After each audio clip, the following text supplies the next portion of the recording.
Ma femme infidèle dînait avec son amant quand elle a reçu mon cadeau d'anniversaire. Un sourire n'a jamais quitté le visage de Sophie Dubois alors qu'elle conduisait sa BMW X5 sur l'autoroute animée de Lyon, bien qu'elle sache qu'elle rentrerait chez elle plus tard que prévu. Elle a facilement ignoré cette pensée, considérant cela comme une autre conséquence des embouteillages notoires du Rhône-Alpes. Le retard n'était rien comparé à l'excitation que Thomas avait apportée dans sa vie. Avec presque une décennie de différence d'âge, Thomas était non seulement charmant, mais possédait également un attrait indéniable. Beau, intelligent, un merveilleux interlocuteur avec l'énergie de la jeunesse qui donnait à Sophie un sentiment de vitalité. Se souvenant de son mari, Jean, Sophie ne put s'empêcher de se sentir coupable de cette liaison secrète. À 44 ans, Jean n'avait pas l'endurance de Thomas, mais il compensait par son expérience et sa compréhension des besoins de Sophie, rendant leur relation incroyablement épanouissante. Après avoir rencontré Thomas, il n'y avait rien de mieux que de rentrer à la maison et de tomber dans les bras de Jean, réalisant qu'elle avait le meilleur des deux mondes. Son sourire s'élargit encore plus alors qu'elle s'éloignait du centre-ville de Lyon. Les pensées de Thomas commencèrent à s'estomper. Bien qu'il fût excitant de sa compagnie, son cœur appartenait à Jean et à leur fille Émilie. Sophie était impatiente de passer plus de temps avec ses proches. Désormais, elle se sentait satisfaite et épanouie dans ses relations personnelles. Elle était consciente et acceptait ses émotions, sachant qu'elle pouvait maintenant être patiente et affectueuse avec Jean, son incroyable mari. Leur fille, Émilie, était une athlète talentueuse et une étudiante brillante avec un large cercle d'amis issus d'équipes sportives et de clubs scolaires. Les amis d'Émilie se rassemblaient souvent chez eux le week-end et Sophie aimait discuter avec eux. Ils semblaient l'admirer comme une influence positive dans leur vie. Sophie s'assurait d'être toujours impeccablement vêtue en tant que directrice des ventes seniors chez Automobile de Luxe de Lyon.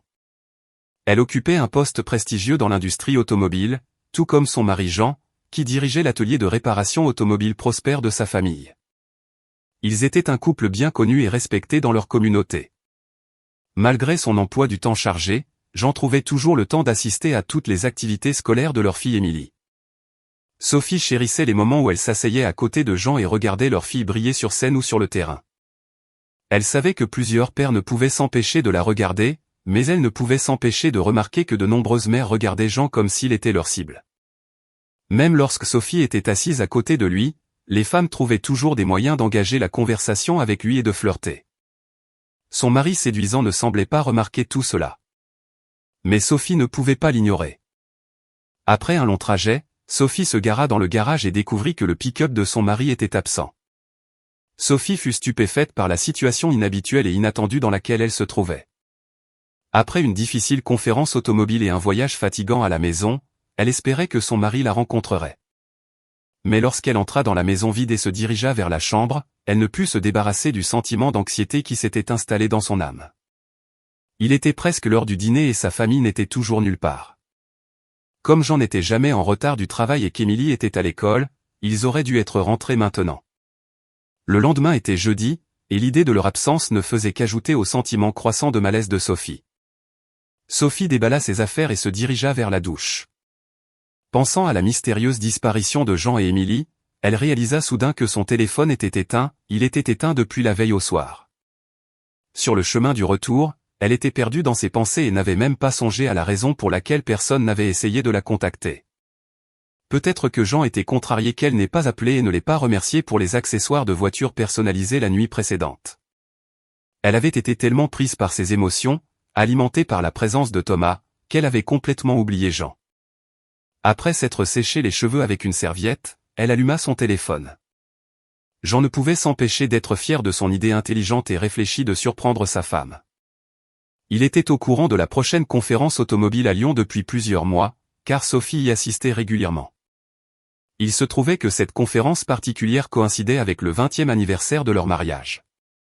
Quelques semaines plus tôt, on avait proposé à Jean un projet de restauration d'une voiture de sport vintage pour une famille du centre-ville de Lyon. Après avoir terminé une conversation d'affaires avec son client François Leclerc, Jean se sentit à l'aise et décida de partager une nouvelle idée. « François, notre anniversaire sera le 10 du mois prochain. Ma femme sera à une conférence en ville. J'ai pensé que ce serait une excellente surprise de lui offrir, ainsi qu'à ses collègues, un dîner spécial dans l'un des restaurants voisins.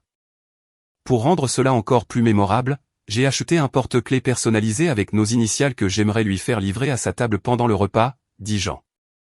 Ma fille pourrait se charger d'organiser la livraison du porte-clés à votre femme.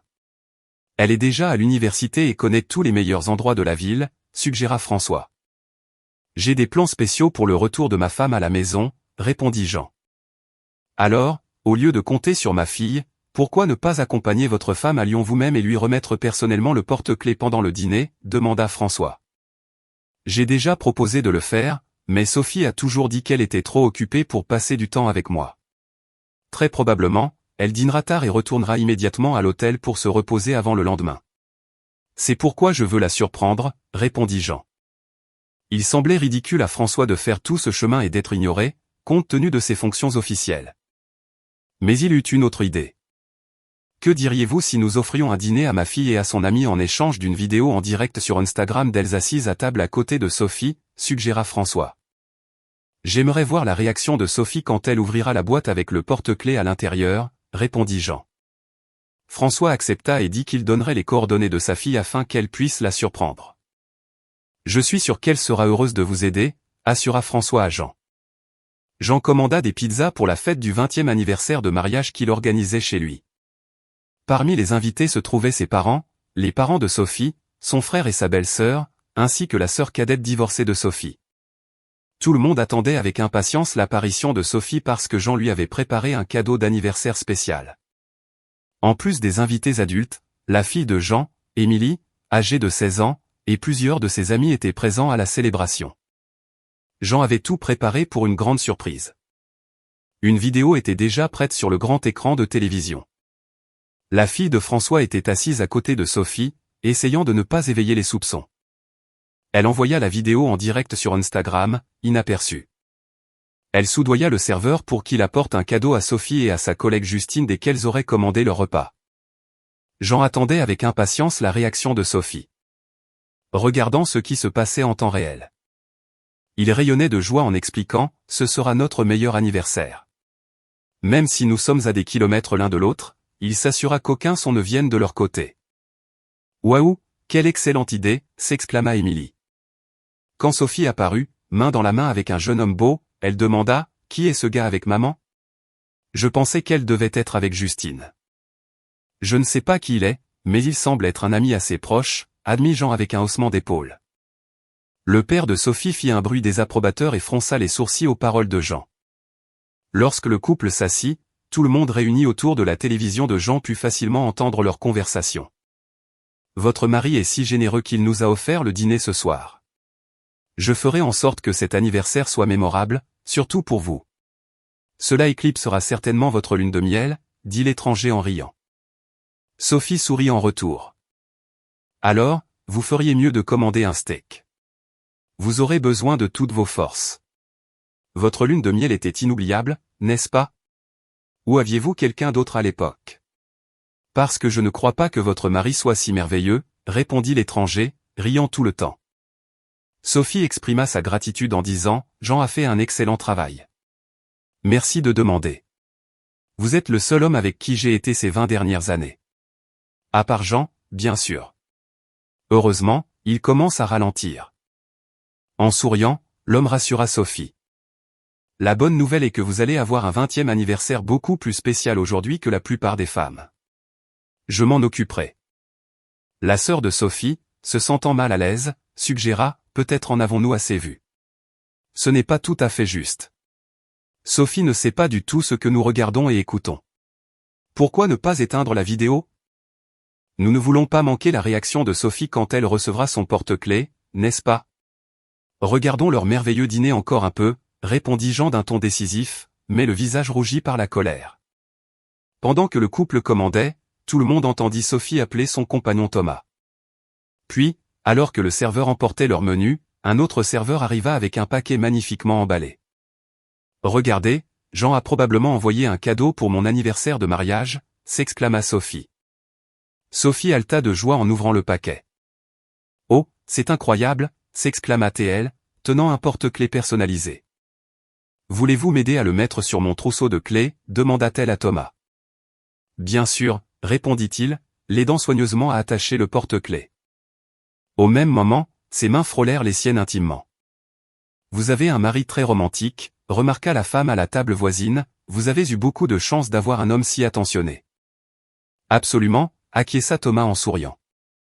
Sophie a un mari aimant et un petit ami charmant. Elle jeta un coup d'œil à Thomas. Mais les femmes plus expérimentées se contentèrent de rire de sa remarque. Je vous ai donné une belle montre hier, qui, je pense, vous va beaucoup mieux que ça, taquina Thomas, se penchant pour embrasser Sophie sur les lèvres. C'est la différence entre un conjoint et un amant, sourit Sophie avec malice. Une fille aux cheveux roux flamboyants, qui devait être la fille de François, murmura tristement, les maris nous donnent des cadeaux et les amants nous donnent de l'excitation. Je ne peux plus faire ça.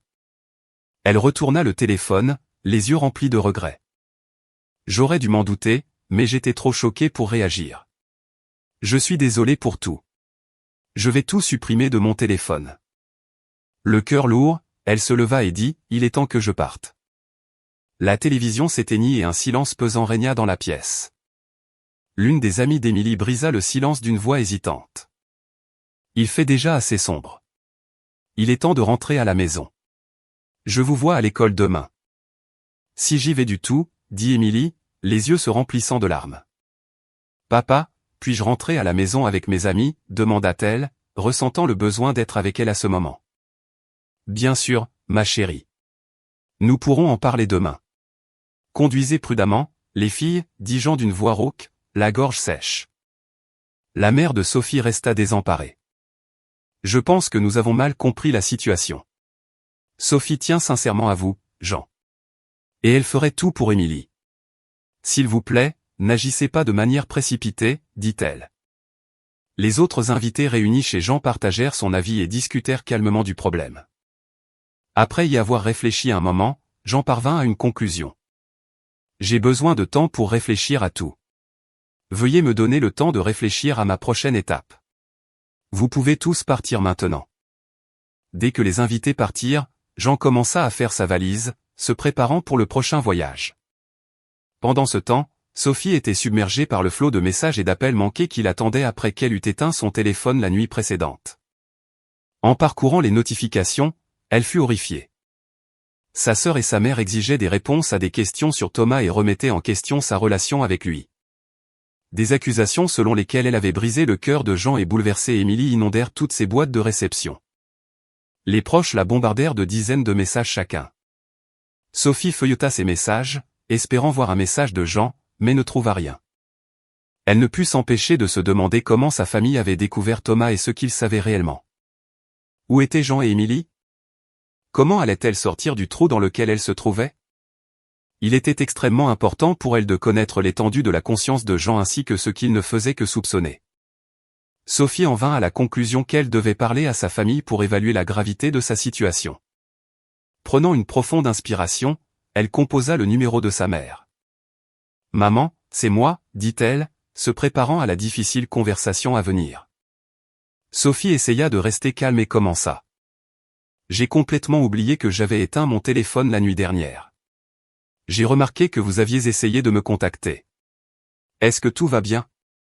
Sa mère répondit sèchement. « Tout va bien ? Oh, seulement si vous pensez que perdre votre mari, perdre votre fille, humilier vos parents et vous comporter comme une femme légère est la norme pour vous. Je ne pense pas que cela vous dérange trop, car vous êtes heureuse d'exhiber un magnifique porte-clés de votre petite amie. » Sophie rétorqua que Jean lui avait donné un porte-clés personnalisé pour leur anniversaire. « Vous nous prenez pour des imbéciles. Votre père et moi comprenons parfaitement de quoi vous parliez avec votre amant. Nous ne sommes pas trop vieux pour ne pas comprendre vos allusions, répondit sa mère. Maman, qu'est-ce qui vous fait penser que je ferais quelque chose comme ça? Qu'est-ce qui vous fait penser que j'ai un petit ami? Demanda Sophie, sentant un nœud de peur se serrer dans son estomac. Ne jouez pas avec moi. Je ne suis pas stupide, grogna sa mère. Jean nous a gentiment invités à la maison pour assister à la grande ouverture de son cadeau pour votre 20e anniversaire de mariage. Il avait la prévoyance de réserver une table pour vous et votre collègue Justine. La scène était assez révélatrice, car nous avons tout regardé. Vous avez mentionné que les maris donnent des cadeaux et les amants donnent de l'excitation, dit sa mère. Sophie fut stupéfaite et demanda si elle avait bien entendu. Jean a arrangé avec la fille de son ami de diffuser en direct depuis son téléphone, répondit-elle. Il voulait que nous voyions votre joie devant son cadeau. Ensuite, nous avions prévu de vous appeler et de vous féliciter pour votre anniversaire, dit sa mère. Et il y avait de la tristesse dans sa voix. Il semble que ce pourrait être votre dernier anniversaire, du moins avec Jean. Peut-être que lorsque tout se calmera, vous pourrez revoir votre amant, ajouta-t-elle sarcastiquement. Maman, tu sais que j'aime Jean. Cet autre homme ne signifie rien pour moi. C'était juste un moyen de passer le temps. Ces conférences étaient incroyablement ennuyeuses, Sophie essaya de se justifier. Sa mère grommela. Jean se sentira beaucoup mieux en sachant que sa femme n'est pas une tricheuse, mais juste une femme au foyer ennuyée. Sophie leva les yeux au ciel face à ces insultes. Comment vas-tu convaincre Jean que tu es le seul homme que tu aimes si tu ne m'as même pas convaincu, demanda la mère. Il semble que j'ai beaucoup de travail à faire, répondit Sophie, la regardant avec dédain. Cet homme est la chose la plus dégoûtante que j'ai jamais vue, dit la mère froidement. Sophie doutait que Jean trouvât la situation meilleure. Après avoir parlé à sa mère, elle se souvint que toute sa famille avait été témoin d'une conversation avec Thomas pendant le dîner la nuit précédente. Se souvenant de sa conversation avec Thomas, Sophie était profondément consciente de la gravité de sa situation. Décidant qu'elle avait besoin de quelqu'un à qui parler, elle se tourna vers Émilie. « Émilie » demanda Sophie. « Où es-tu » ? « Je suis avec Laura » répondit Émilie au téléphone. Elle essaie de me réconforter pendant que je m'habitue au fait que ma famille s'effondre. La fille répondit, « Émilie, ton père et moi ne mettons pas fin à notre relation. S'il te plaît, rentre à la maison pour que nous puissions discuter de tout. » « Au fait, où est ton père » demanda Sophie avec prudence. « Il est parti au chalet au bord du lac. Je ne pense pas qu'il veuille te voir. Il était ravi hier soir quand il a invité tout le monde à te regarder ouvrir ton cadeau. Son cœur s'est brisé quand tu es venu avec ton amant et non avec Justine, répondit Émilie. S'il te plaît, rentre à la maison, supplia Sophie désespérément, espérant trouver les bons mots pour réparer ses torts auprès de sa fille et de son mari. Le cœur de Sophie commença à battre la chamade alors qu'elle regardait autour de la maison. Le bureau de Jean n'avait ni ordinateur portable, ni classeur, et semblait vide et abandonné.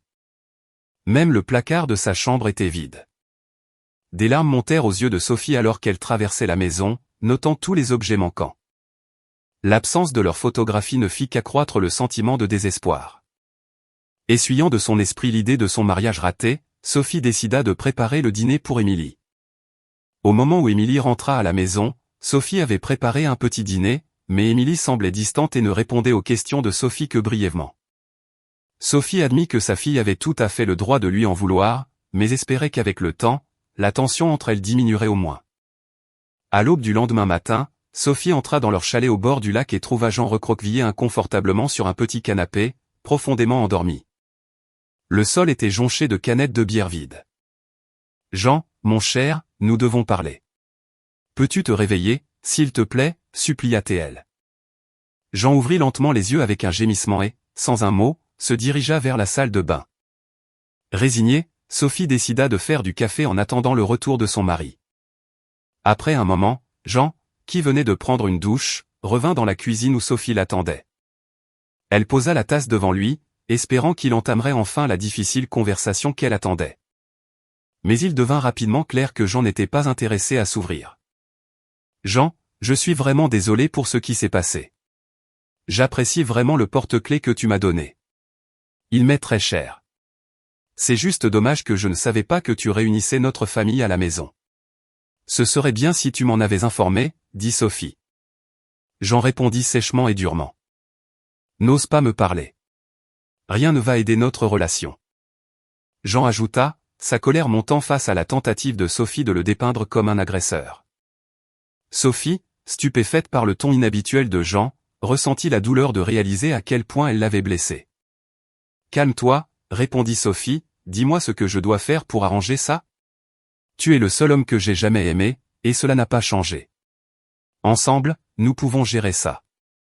Dis-moi, quel problème essaies-tu de résoudre? Est-ce un problème que je t'ai surpris avec un cadeau d'anniversaire dans un bon restaurant où j'avais réservé une table pour toi et ta collègue? Ou est-ce que la fille de mon client a accepté d'envoyer un enregistrement vidéo de ta réaction? Peut-être que le problème réside dans ma conviction erronée que tu apprécierais ce cadeau. Veuillez clarifier ce problème afin que je puisse comprendre de quoi vous parlez, demanda Jean calmement. Tu sais quel est le problème, dit Sophie fermement. Pourquoi penses-tu que c'est un problème, demanda Jean. Tu sais parfaitement pourquoi c'est un problème. Au début, je t'ai dit que j'allais dîner avec Justine, mais j'ai fini par y aller avec Thomas.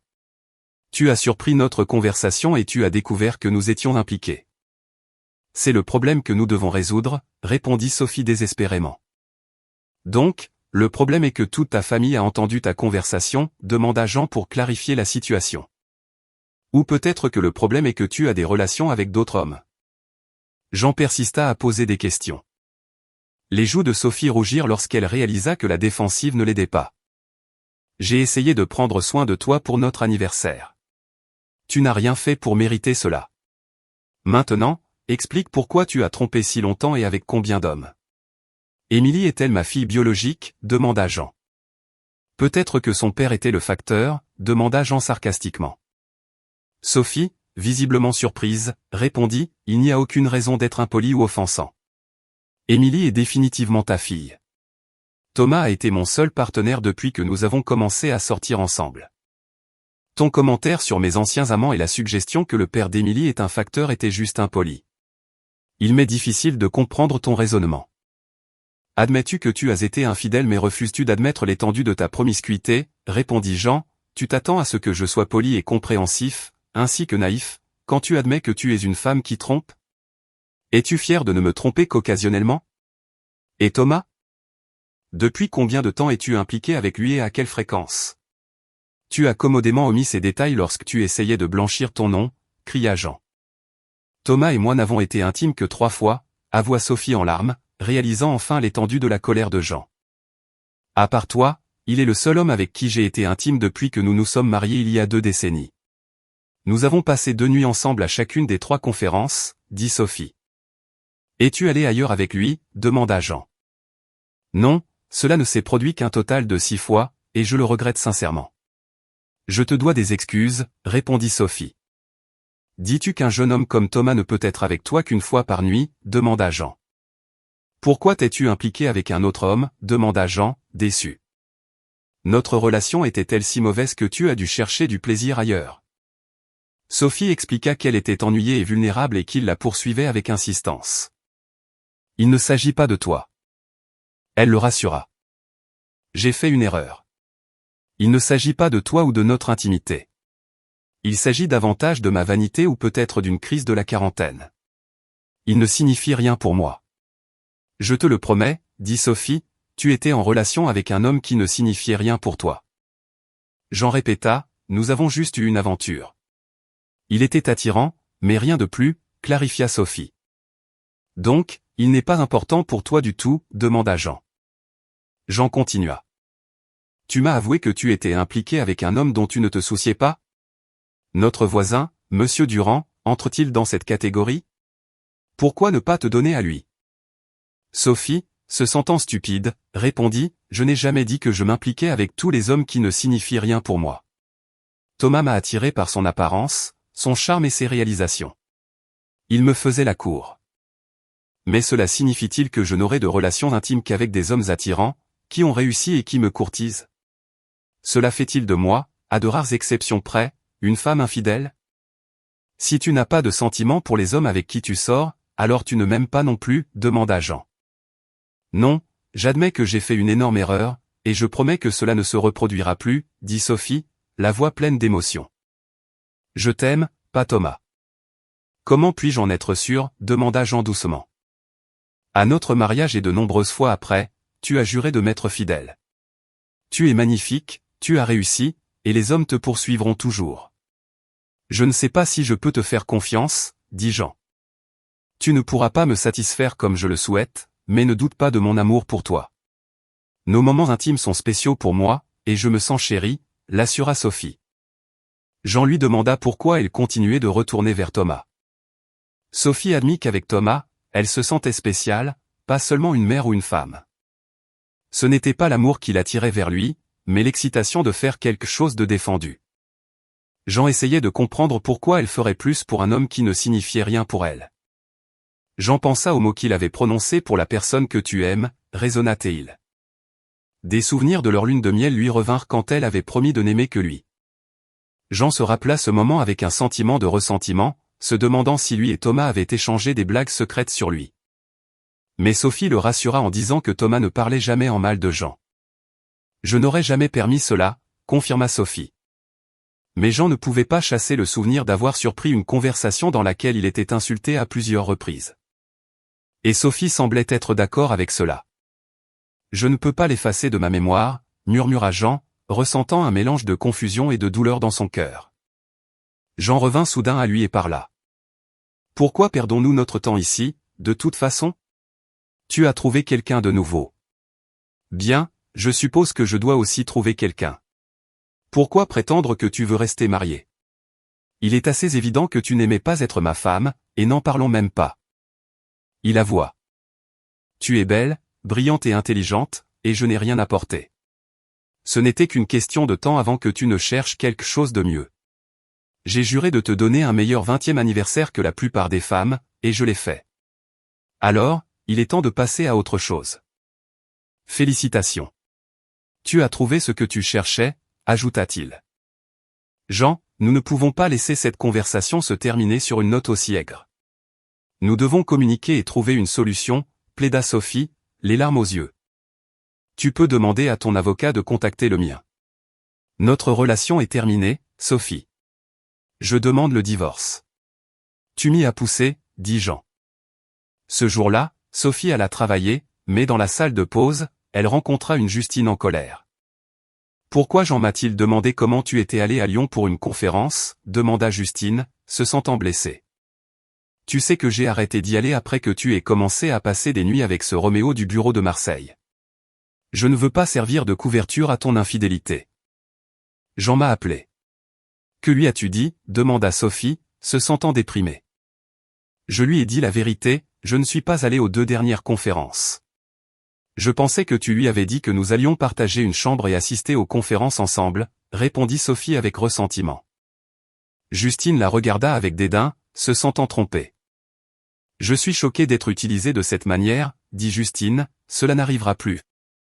Jean a découvert tout mon voyage. Je pense qu'il va me quitter, avoua Sophie. Pensiez-vous que cela arriverait après cela? Une personne noble tolérerait un tel mauvais traitement, lui répondit Justine. J'étais stupide et égoïste. Je n'ai pas pensé aux conséquences de la découverte de la vérité par Jean et maintenant il est parti, dit Sophie tristement. Ne réalises-tu pas que tes actions, lorsque tu t'es impliqué avec cet homme dégoûtant de Marseille, ont scellé ton destin, dit Justine cette fois avec une note de dégoût. Justine parla d'un ton plus doux. Je suis désolé que tu aies perdu Jean, mais j'ai essayé de te prévenir de cette issue. Je veux que tu saches que je ne lui ai pas dit moi-même. Si c'est ce que tu penses. Je comprends, Justine. Je te dois des excuses. J'ai profité de notre amitié. Je suis désolé de ne pas avoir suivi tes conseils, mais je pensais que je savais mieux. J'en mérite mieux que moi, répondit Sophie. Après avoir appris l'infidélité de Sophie, Jean décida de prendre un jour de congé. Il décida de déménager toutes ses affaires au chalet du lac avant le retour de Sophie. Il ne voulait pas écouter ses excuses et ses apologies pour sa trahison. La pensée de devoir vivre sans Sophie le rendait triste, mais il ne pouvait accepter son mépris insensible pour ses émotions et son indifférence envers la loyauté et le respect. Son apparition inattendue le lendemain ne fit que souligner l'énorme distance émotionnelle entre eux. Elle n'offrit aucune explication qui l'aiderait à oublier son infidélité. Le lendemain de sa rencontre avec l'avocat, il se préparait à quitter le bureau pour rencontrer l'avocat du divorce lorsqu'un nouvel email apparut dans sa boîte de réception. Il provenait de Sophie. Une vague d'indécision l'envahit. Il se demanda s'il devait lire cet email ou simplement le supprimer. Après une réflexion interne, il décida de l'ouvrir. Sophie, dans sa manière directe habituelle, avait déjà répondu à la question. En lisant son message, il fut envahi par un sentiment de désespoir. « Jean, je sais que j'ai énormément gâché, » écrivit-elle. « J'ai fait l'erreur de penser que je pouvais te cacher mes actions et qu'elles ne te feraient pas de mal. J'ai été stupide de penser que mentir et tricher n'affecteraient pas notre mariage. Tu mérites honnêteté et respect. Je suis sincèrement désolé et j'espère que tu trouveras la force dans ton cœur pour me pardonner. Je n'interférerai pas avec les décisions que tu prendras concernant notre mariage. Je t'aime et je veux le meilleur pour toi. Tu es un homme, un mari et un père merveilleux. J'assume l'entière responsabilité de ce qui s'est passé. J'admets la vérité. Bien que je regrette le mal que j'ai causé à notre relation. Malgré tous les doutes, mon amour pour toi reste inébranlable. Les mots de confession de Sophie et sa sincère demande de pardon affectèrent profondément Jean. Il était typique d'elle d'assumer la responsabilité de ses erreurs. En réfléchissant à la situation, elle était une femme inébranlable qui exigeait beaucoup d'elle-même et des autres. Jean fut submergé de chagrin et ne jugea pas nécessaire de répondre à son email. Depuis que Sophie était apparue au chalet de Jean ce matin-là, Émilie avait été la seule à pouvoir dire quoi que ce soit à Jean. Le vendredi après-midi, Émilie informa Sophie qu'elle passerait le week-end au chalet de son père, et Jean la ramènerait à la maison le dimanche soir. Sophie réalisa que cela était devenu la nouvelle normalité pour elle. Le week-end passa dans l'agonie alors qu'elle réfléchissait au désordre qu'elle avait créé dans sa vie et ne savait pas comment le réparer. Avait-elle causé des dommages irréparables à son mariage autrefois heureux? Quand Émilie rentra à la maison le dimanche soir, elle semblait déprimée. Papa veut divorcer. Il ne supporte pas d'être avec une femme qui ne le respecte plus. Je l'ai vu pleurer plusieurs fois ce week-end, ce qui ne lui était jamais arrivé auparavant. Comprends-tu la douleur que tu lui as causée, informa Émilie. Sentant tout le poids de ses actions, Sophie ne put s'empêcher de se demander si son amant était vraiment meilleur que son mari. Je n'ai jamais voulu offenser ton père. Personne ne peut se comparer à lui, dit Sophie doucement. C'était une grave erreur. Et je suis vraiment désolée. Ton père est vraiment la personne la plus merveilleuse que j'ai jamais connue. S'il te plaît, pardonne-nous tous les deux pour nos doutes, dit Sophie.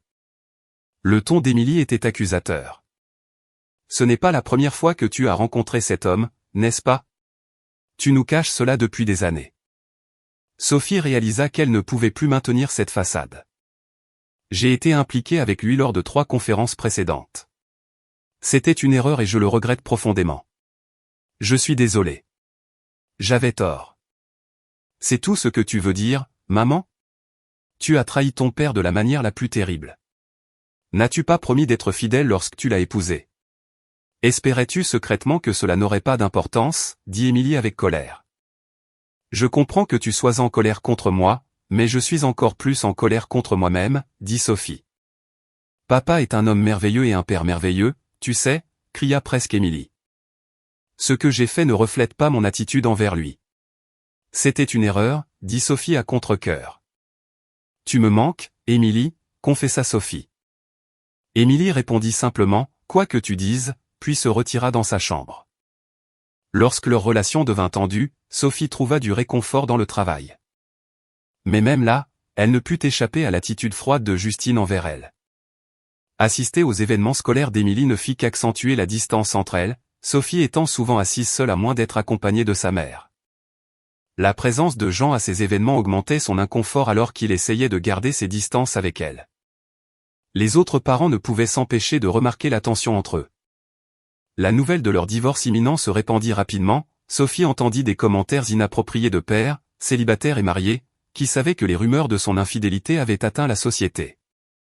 Pendant ce temps, Jean se plongea dans son travail, trouvant du réconfort dans son entreprise au milieu du chaos.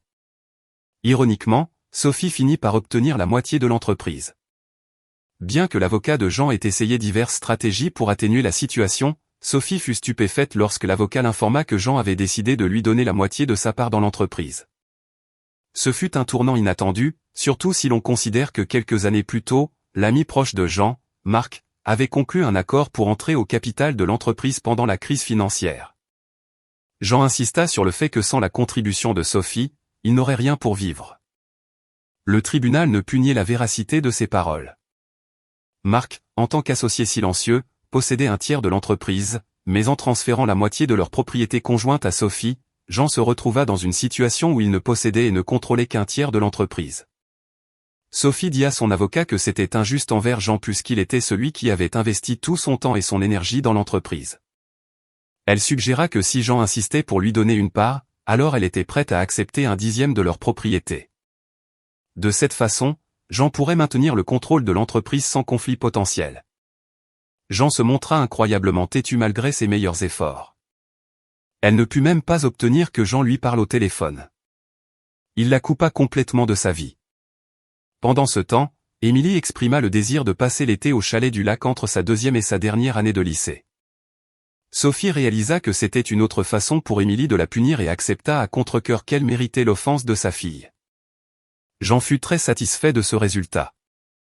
Il élabora soigneusement des plans pour agrandir le chalet, augmentant sa superficie de près de moitié.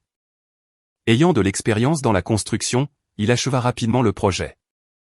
Fin juillet, le chalet s'était transformé en un spacieux chalet au bord du lac avec 3 chambres, chacune avec sa propre salle de bain luxueuse et une vue pittoresque sur le lac.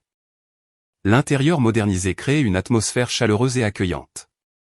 Pour célébrer cet événement, le premier week-end d'août, Jean organisa une journée portes ouvertes au chalet pour ses amis et voisins, invitant tous les amis d'Émilie. Marc arriva avec l'une de ses connaissances, que Jean ne put s'empêcher de remarquer. C'était une blonde éclatante qui était magnifique dans son maillot de bain 2 pièces modeste. Tout au long de la journée, Jean ne put se débarrasser du sentiment qu'elle était constamment autour, riant à ses blagues et flirtant avec lui à chaque occasion. Lorsque Jean et Émilie furent seuls dans la cuisine, Émilie ne put résister à le taquiner. « Alors, papa, as-tu été tenté par le petit bikini de Mélissa ?» demanda Émilie avec un sourire. Jean protesta rapidement. « Bien sûr que non. Elle n'a pas plus de 25 ans, mais je ne suis toujours pas prêt à sortir avec quelqu'un. Elle a en fait 27 ans et elle semble très intéressée par vous. Elle pose déjà des questions sur votre âge, votre profession, tout ce que les femmes découvrent habituellement sur les partenaires potentiels, dit Émilie avec un sourire entendu. Je viens de la rencontrer aujourd'hui. S'il vous plaît, n'évoquez même pas le sujet des rencontres. Je suis déjà passé par là une fois, c'était plus que suffisant, répondit Jean. Je ne fais aucune allusion, mais il semble qu'elle pourrait être intéressée. Je ne verrai pas d'inconvénient à ce que vous sortiez avec elle. Elle est très gentille, et ce serait bien pour vous d'avoir quelqu'un sur qui vous appuyer pendant que vous gérez la rupture, dit Émilie. Merci de me tenir au courant, plaisanta Jean, se tournant vers sa fille. Je ne pense pas qu'une jolie fille comme elle serait intéressée par un vieil homme comme moi, mais j'apprécie que tu crois en moi, ajouta-t-il. Le bureau de Sophie était situé aux 2 derniers étages d'un immeuble de bureaux très fréquenté au cœur du quartier des affaires.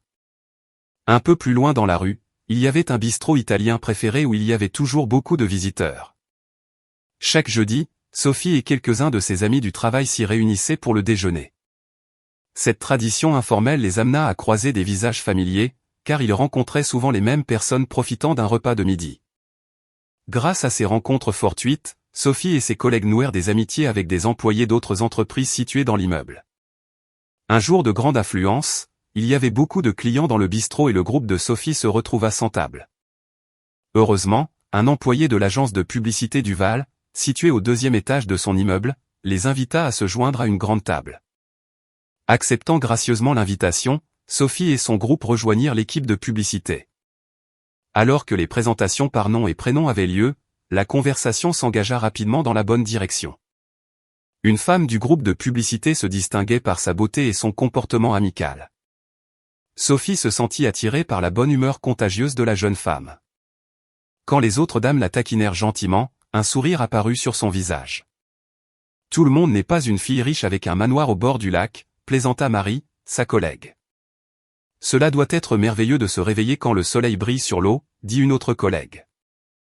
Sophie resta silencieuse, écoutant avec intérêt leur conversation. La jeune fille hocha la tête en accord et ajouta, « Surtout quand on a un bel homme à côté de soi, sortir du lit n'est jamais facile. » Une autre femme remarqua, « Si c'est le même homme, je pense que son nom est Jean qui est venu te chercher après le travail jeudi. Alors je comprends pourquoi cela pourrait être un problème. » Elle nota que Jean semble un peu plus âgé que la jeune fille, mais qu'il est apparemment en bonne forme physique. La jeune fille répondit avec un sourire. « Jean est tout et même plus. C'est un homme gentil et un partenaire merveilleux. » Puis l'ami de Sophie posa la question que Sophie avait évitée. « Parlez-vous de Jean Dubois ?»« Oui. »« Connaissez-vous Jean ?» demanda Mélissa. « Il est assez incroyable, ne trouvez-vous pas ? » C'était mon mari. « Je pense que nous devrions changer de sujet, » répondit sa collègue. Sophie, se penchant vers la jeune femme, refusa l'offre. « Ne soyez pas si dramatique, » insista Sophie, tendant la main. « Je suis Sophie Dubois. Je n'ai pas attrapé votre nom. Mélissa Lefebvre, répondit timidement la beauté. Jean avait qualifié son ex-femme de beauté, mais Mélissa pensait qu'il était juste aveuglé par l'amour. Il s'avéra qu'elle sous-estimait tous ses avantages. J'espère que vous n'êtes pas contrarié que je vive avec Jean maintenant, demanda Mélissa. Je ne peux pas vous en vouloir pour cela. Vous êtes une belle jeune femme avec une silhouette incroyable. Je peux facilement comprendre pourquoi Jean vous aime, répondit Sophie. Elle ajouta également, je me demande pourquoi Émilie ne m'a jamais rien dit sur vous. Je ne peux pas parler pour Émilie, haussa Sophie les épaules. Vous avez fait un excellent travail en élevant votre fille. Elle est intelligente, gentille et belle, tout comme vous. Je suis toujours heureuse quand elle vient nous rendre visite, fit l'éloge de Mélissa. Plus tard au dîner, Sophie demanda à Émilie, pourquoi n'as-tu pas mentionné qu'une belle femme avait emménagé avec ton père? J'aimerais savoir. Je n'ai pas voulu te contrarier, maman. Je sais ce que tu ressens pour papa, expliqua Émilie. Ça me fait toujours mal que tu lui aies été infidèle, mais je ne veux pas te causer plus de souffrance à cause de tes mauvaises décisions. Mélissa, au contraire, est heureuse avec papa, dit la fille. Il semble qu'il ait enfin retrouvé le bonheur. Et étrangement, je suis heureuse d'apprendre que Jean va bien. C'est une personne gentille et décente qui devrait être avec quelqu'un qui se soucie vraiment de lui, même si cette femme n'est pas moi. Elle n'est peut-être pas follement amoureuse de ton père. Mais Mélissa l'aime beaucoup. Elle a clairement indiqué que sa carrière est sa priorité absolue pour les années à venir, dit Sophie. Elle a un fort désir d'atteindre un grand succès en marketing, ajouta Sophie. Maman, quand vas-tu commencer à sortir? As-tu parlé à ton petit ami après les conférences? Penses-tu que tu t'entendras bien avec lui? Demanda Émilie. Sophie confessa. Thomas n'est pas le genre de personne avec qui j'aimerais avoir une relation. Il est superficiel, impoli, égoïste et vaniteux. Je ne le voyais que comme une source de divertissement. Je ne savais pas qu'il me rendrait la vie misérable. Bien que je comprenais parfaitement sa vraie nature, je ne devrais pas lui en vouloir pour mes vulnérabilités, confessa Sophie. As-tu des sentiments pour quelqu'un? Tu es toujours aussi incroyable. J'ai remarqué que les pères et les professeurs t'admirent et essaient d'être polis avec toi lors des événements scolaires, demanda Émilie. Pour être honnête, je pense que Jean a mis la barre trop haut pour les autres hommes. Les circonstances de notre séparation ne sont pas un secret pour la société. Cela fait que les femmes aiment ton père et les hommes me voient comme une cible facile, confessa Sophie avec un sourire mélancolique. C'était peut-être facile pour Thomas, mais je ne tomberai plus dans ce piège, ajouta-t-elle tristement. Émilie ne pouvait comprendre comment quelqu'un pouvait trahir son mari, surtout s'il lui montrait toujours amour et respect. Que s'est-il passé? Pourquoi tout a-t-il mal tourné? Demanda la fille. Sophie confessa, je me suis torturée avec cette question moi-même. Je pense que j'ai fini par prendre ton père pour acquis. J'étais sûr de son amour pour moi, et peut-être que cela m'a poussé à chercher du réconfort chez un autre homme. Sachant qu'une relation stable m'attendait à la maison, Jean était mon roc. Il était toujours là pour moi quand j'avais besoin de lui. Je croyais naïvement qu'il ne me quitterait jamais. Quoi qu'il arrive, j'aurais pu dévier et il ne l'aurait même pas remarqué. Il m'attendait toujours à la maison. J'espère que tu trouveras un partenaire comme Jean quand tu seras prête à t'installer et à apprendre de mes erreurs. Ne prends pas plus dans une relation que ce que tu donnes. Reste loyal et honnête. Si tu as des doutes ou des peurs, parle-en avec ton conjoint. Je suis un exemple vivant des conséquences de la tromperie et de la trahison, dit Sophie, les larmes coulant sur son visage. Pendant le déjeuner, parfois Sophie croisait Mélissa, et étonnamment, elle aimait cette femme. Elle se sentait mal à l'aise avec la façon dont Mélissa attendait avec impatience toute nouvelle concernant Jean. La fille de Jean, Émilie, hésitait à partager de nombreux détails sur son père avec Sophie, estimant que certains aspects de sa vie personnelle n'étaient pas négociables. Mélissa, en revanche, était impatiente de discuter de Jean avec ses amis. Un jour pendant le déjeuner, Mélissa remarqua, c'est assez évident que vous aimez toujours Jean. Mélissa suggéra. Il n'a jamais dit du mal de vous, mais il est évident que vous avez pris ses paroles à cœur.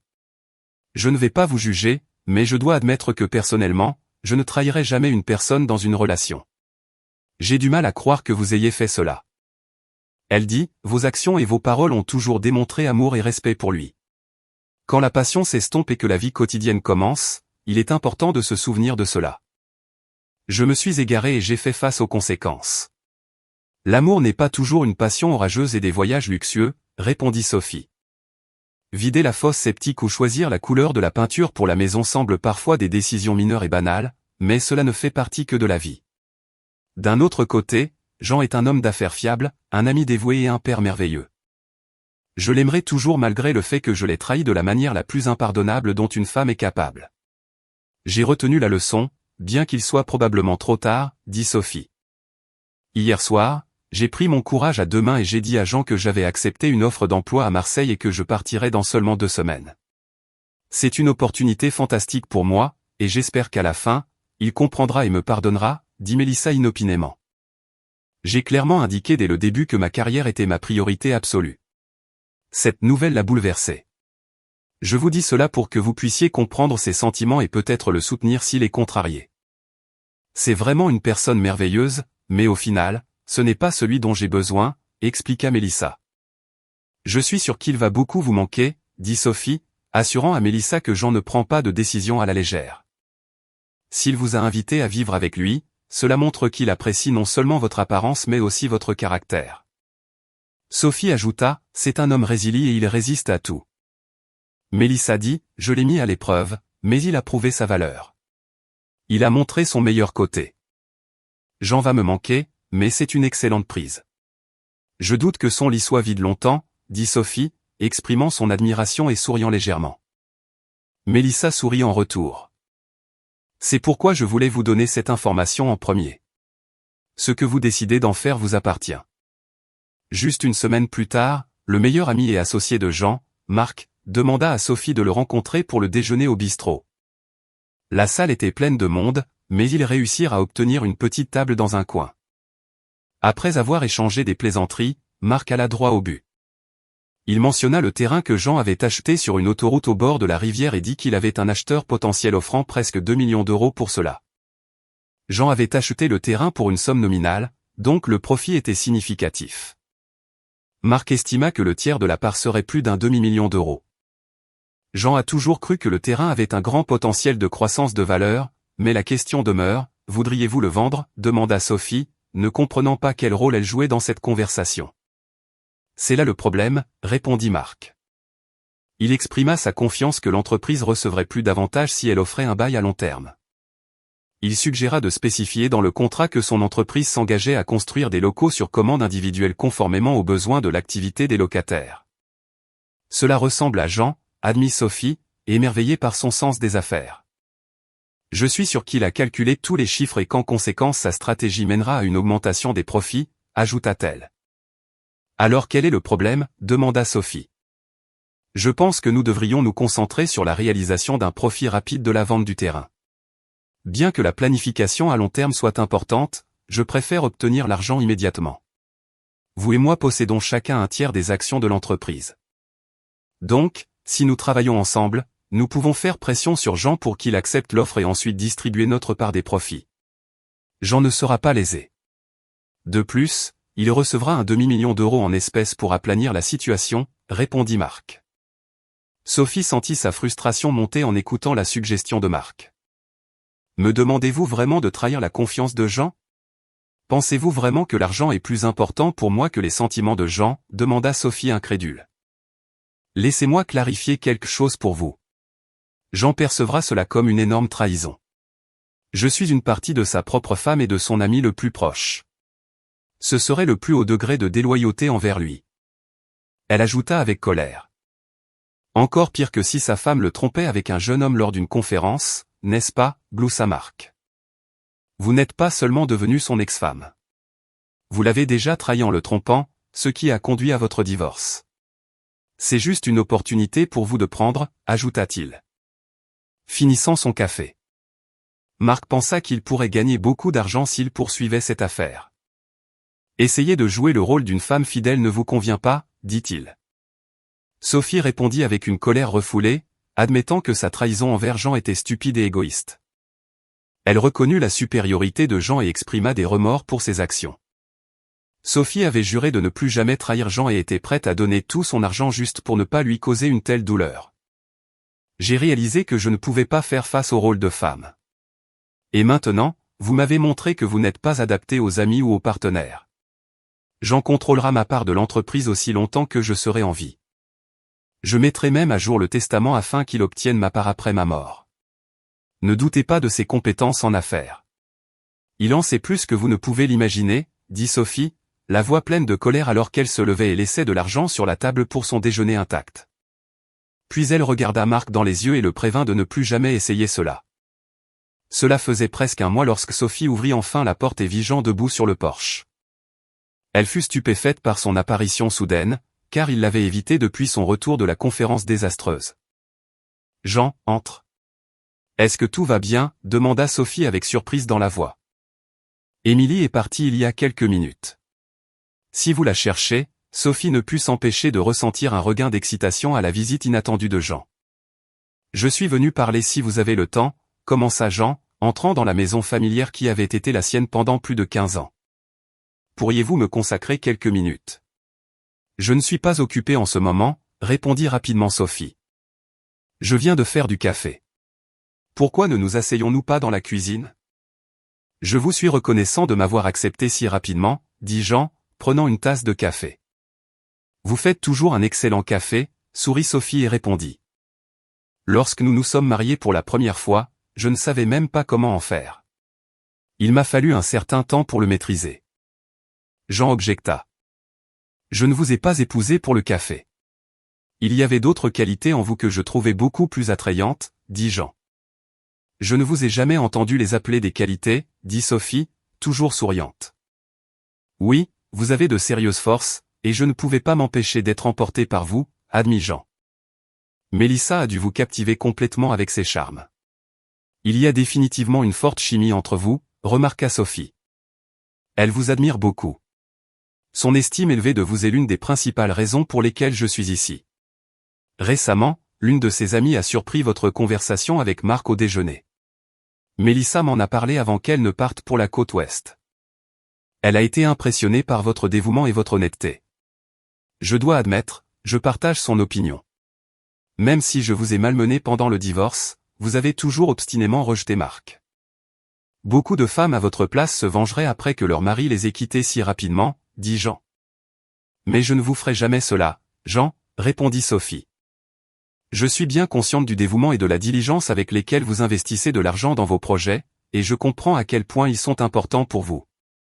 Je n'ai aucun doute que vous pourrez tirer plus de revenus de ce terrain que Marc ne l'espère. Je crois fermement qu'il vous sous-estime, dit Sophie. Votre confiance en moi signifie beaucoup, et Mélissa m'a aidé à accepter le fait que vous êtes mon partenaire égal, malgré mon comportement précédent lorsque je dirigeais l'entreprise comme si elle n'appartenait qu'à moi. Je comprends qu'il est important pour vous d'avoir une voix et de partager vos idées, admit Jean. Si vous êtes intéressé par la vente de la propriété et le partage des profits, invitez-moi. Marc me met la pression. Je soupçonne qu'il a besoin d'argent, dit Jean. Marc pense que si nous vendons le terrain, alors chacun de nous peut obtenir un demi-million d'euros sans causer de préjudice, répondit Sophie. Qu'en pensez-vous ? demanda Jean. J'ai le sentiment que vous avez de grands projets pour ce site, qui peuvent non seulement apporter des profits significatifs à l'entreprise, mais aussi gagner le respect dans la société, répondit Sophie avec un sentiment de fierté, notant que Jean ne cherchait jamais les profits rapides. Vous n'êtes pas seulement un homme d'affaires expérimenté, mais aussi profondément engagé envers la société. Cette qualité vous distingue des personnes comme Marc pour qui les profits rapides sont plus importants que l'influence sur la société, dit Sophie. J'ai entendu dire que Marc vous avait approché avec une idée, mais vous avez refusé de la soutenir, dit Jean pensivement. Jean, je vous fais entièrement confiance dans vos décisions. Vous avez toujours mérité ma confiance, et je vous soutiendrai dans toutes vos entreprises commerciales, l'assura Sophie. Il peut sembler étrange d'entendre cela de ma part, sachant que vous ne me faites pas confiance, mais c'est vrai. J'ai pensé aux tentatives de Marc d'interférer dans vos affaires. Il m'est venu à l'esprit que nous devrions penser à le racheter. S'il n'a pas les moyens, il peut accepter une offre équitable. Alors il sera heureux et vous pourrez continuer à gérer les choses comme vous le souhaitez, suggéra Sophie. J'y ai pensé, mais je n'ai pas l'argent pour cela, admit Jean. Nous pouvons vendre la maison. Je pourrais louer un bel appartement de 2 chambres pour moi et Émilie. Au fil des ans, nous avons accumulé un capital important. La maison est presque entièrement payée, et vous avez apporté des améliorations importantes. Grâce à cela, nous devrions avoir suffisamment de fonds pour racheter la part de marque, dit Sophie. Maintenant que nous sommes divorcés, la maison vous appartient. Êtes-vous prête à la vendre et à investir dans l'entreprise, demanda Jean sceptiquement. Je ne suis pas sûr de pouvoir conclure un accord pour construire un centre d'urgence. Je ne peux pas promettre que vous ferez un profit sur vos investissements dans un avenir proche ou pas du tout, ajouta Jean. Devrais-je m'inquiéter? Les yeux de Sophie se plissèrent. N'oubliez pas. Nous sommes mariés depuis 2 décennies. Vous me paierez certainement les intérêts, et si pour une raison quelconque vous ne pouvez pas, ce n'est pas grave. Je vous en dois une. L'argent ne résoudra pas mon malaise, mais cela vous aidera à vous débarrasser de Marc, dit Sophie avec un sourire. Jean suggéra, si vous emménagez avec Émilie et moi au chalet du lac, j'accepterai. Vous aurez votre propre chambre et salle de bain. Sophie répondit tristement. Aussi bien que cela puisse paraître, je ne pense pas que cela va marcher. C'est une question de vie privée. Jean s'excusa, admettant qu'il n'avait pas pensé au drame possible qu'une rencontre pourrait apporter à la vie de Sophie. Il comprit que l'apparition d'un nouveau partenaire dans la maison où vit son ex-mari, surtout Thomas, serait gênante. Sophie l'assura qu'elle n'était pas intéressée par les rencontres et avait pris la décision consciente de les éviter, surtout après le voyage désastreux avec Thomas. Elle nota, il est très peu probable qu'une femme veuille rester avec vous la nuit pendant que votre ex dort dans la pièce voisine. Même si vous étiez dans ma maison, il est très peu probable de trouver une femme qui accepterait de vivre avec elle. Bien que je ne puisse pas complètement exclure cette possibilité, répondit Jean. Dans le passé, j'ai été témoin de femmes tombant amoureuses de vous, répondit Sophie. J'ai mis fin à notre mariage parce que vous m'avez trompé avec cet homme, et ensuite j'ai laissé Mélissa emménager avec moi.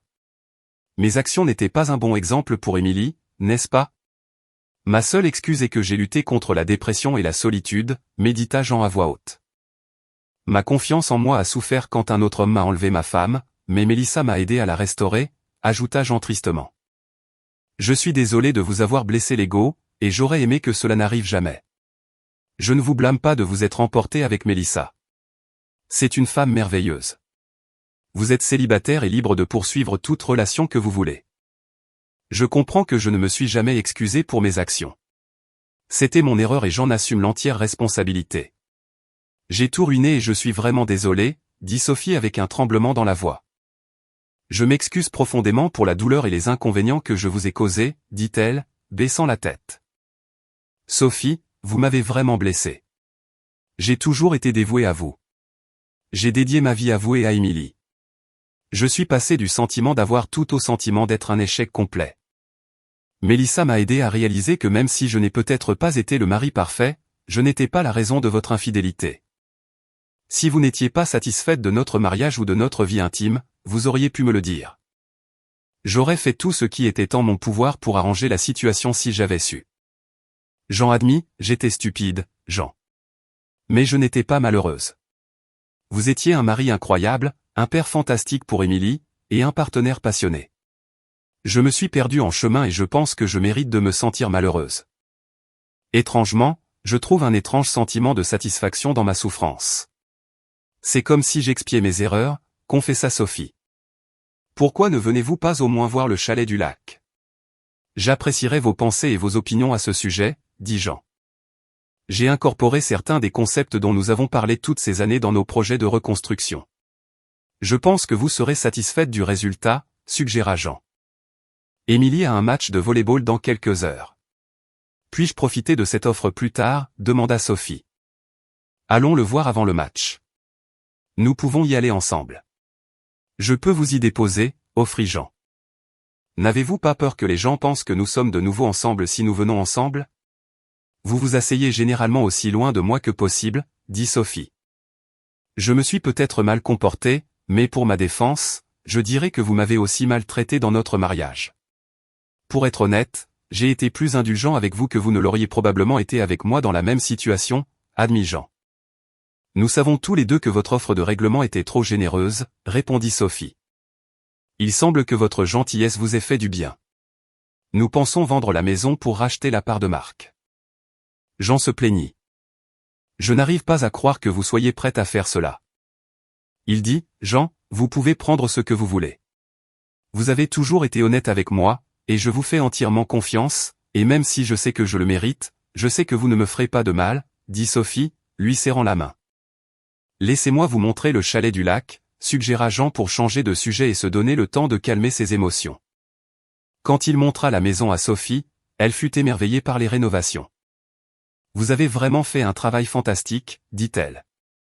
La chambre spacieuse d'Émilie a une salle de bain privée que de nombreuses adolescentes enviraient. Lorsque Jean amena Sophie dans la deuxième chambre, elle réalisa qu'il était temps d'aborder un sujet désagréable. La pièce était magnifique avec une salle de bain tout aussi impressionnante, mais Sophie ne pouvait accepter l'idée de rester ici. « Je ne peux pas vivre ici, Jean, dit-elle. Vous voir tous les jours est juste un rappel douloureux de ce que j'ai perdu. Vendons la maison et je trouverai un appartement. Tout ira bien. Nous devons bientôt aller au match d'Émilie, rappela Sophie. Jean insista. Laissez-moi vous faire visiter la chambre principale. C'est la plus grande de la maison. Je suis sûr que vous serez impressionné. C'est juste incroyable. Sophie admira la pièce et félicita Jean. Vous faites toujours un travail fantastique. Grâce à votre attention aux détails, votre entreprise est en plein essor. Jean demanda, si vous aviez cette chambre, accepteriez-vous de rester avec Émilie et moi?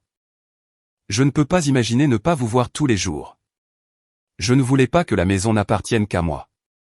J'espérais que nous pourrions la partager, expliqua Jean, sa voix montrant clairement une tension nerveuse. Sophie haussa les sourcils de surprise, étudiant le visage de Jean. Donc, vous suggérez que nous partagions votre lit, demanda-t-elle incrédule. Depuis que j'ai découvert votre infidélité et que je suis parti, je me sens terrible.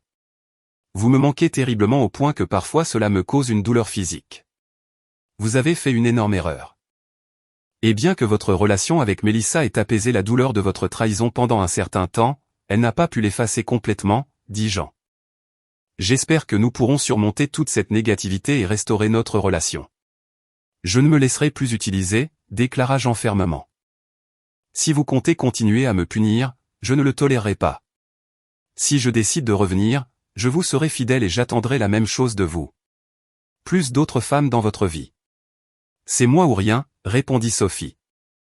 J'ai travaillé sans relâche pour retrouver mon estime de soi, et je ne la laisserai pas disparaître, dit Jean. Je tiens à vous, Jean, mais nous devons être sur la même longueur d'onde. Sinon, je pars, insista Sophie. Émilie fut stupéfaite lorsque ses parents entrèrent soudainement ensemble dans le hall. S'approchant rapidement d'eux, elle murmura d'urgence, « Maman, papa, qu'est-ce que cela signifie ?» Avant qu'elle ne puisse finir sa question, Jean sourit et hocha la tête. Submergée par l'émotion, Émilie serra fortement sa mère dans ses bras et lui murmura à l'oreille, « Bienvenue à la maison, maman. Je t'aime, mais s'il te plaît, ne trompe plus jamais papa. Vous avez toujours eu le désir de vous améliorer dans ce domaine et en même temps de recevoir un revenu décent. Avez-vous des projets pour cette propriété, demanda Sophie. Jean admit qu'il négociait avec l'hôpital principal pour conclure un contrat de location à long terme pour la construction d'un centre de soins d'urgence sur ce site. Ce n'est peut-être pas aussi rentable que le projet de condominium de luxe que la société de marque défend, mais il apportera toujours des profits décents et fournira un contrat de construction garanti. Cette entreprise offrira non seulement une opportunité de trouver des emplois, mais contribuera également à développer des relations positives dans la société, répondit Jean. Sophie répondit d'un ton quelque peu suffisant, j'avais le sentiment que ce serait quelque chose comme ça. 3 mois plus tard, Sophie se tenait dans la cuisine de leur chalet du lac reconstruit, regardant par la fenêtre Jean enseigner à Émilie comment changer l'huile de sa première voiture, une Renault Clio d'occasion qu'ils avaient achetée ensemble en famille. La scène la remplit d'une chaleur qu'elle avait presque oublié pouvoir ressentir. Le projet du centre de soins d'urgence avait été approuvé, et l'entreprise de Jean commençait déjà les travaux. Le revenu stable du bail à long terme leur avait permis de racheter entièrement la part de marque, et Jean avait maintenant le contrôle total de sa vision commerciale. Sophie avait tenu sa promesse. Il n'y avait plus de conférences avec Thomas, plus d'appels téléphoniques secrets, plus de mensonges. Elle avait même changé son numéro de téléphone et informé son entreprise qu'elle n'assisterait plus aux conférences automobiles en dehors de la région, préférant se concentrer sur les clients locaux et le développement des relations au sein de leur communauté. La caméra de tableau de bord qui avait révélé sa trahison servait maintenant un but différent. Jean avait installé un nouveau système dans tous leurs véhicules, mais cette fois, il s'agissait de sécurité, pas de surveillance. La confiance, ils savaient tous deux qu'il faudrait du temps pour la reconstruire complètement, mais ils s'étaient engagés dans ce chemin. Émilie avait prospéré au cours des mois qui avaient suivi la réconciliation de ses parents. Ses notes s'étaient améliorées, son sourire était revenu, et elle avait même recommencé à amener des amis au chalet du lac le week-end. Les dîners de famille étaient de nouveau remplis de rire, et Sophie chérissait chaque instant. Alors que Jean leva les yeux de sous le capot de la voiture d'Émilie et croisa le regard de Sophie à travers la fenêtre, il sourit. Non pas le sourire prudent et réservé des derniers mois, mais le sourire chaleureux et authentique dont elle se souvenait de leurs premières années ensemble. Sophie lui rendit son sourire, levant sa tasse de café dans un petit toast à leur deuxième chance. Ils avaient appris que l'amour ne se résumait pas à la passion et à l'excitation. Il s'agissait de se choisir chaque jour, d'être honnête, même quand cela faisait mal, et de la satisfaction tranquille de construire quelque chose de durable ensemble. Le chalet du lac était un témoignage de leur engagement, non seulement l'un envers l'autre, mais envers la famille qu'ils avaient presque perdue et qu'ils avaient combattu pour sauver. Dehors, Émilie rit en terminant avec succès la vidange sous la fière direction de son père. Le son porta sur l'eau, se mêlant au doux clapotis des vagues contre le rivage. C'était, pensa Sophie, le plus beau son du monde. Le son d'une famille qui guérit, grandit plus forte et avance ensemble.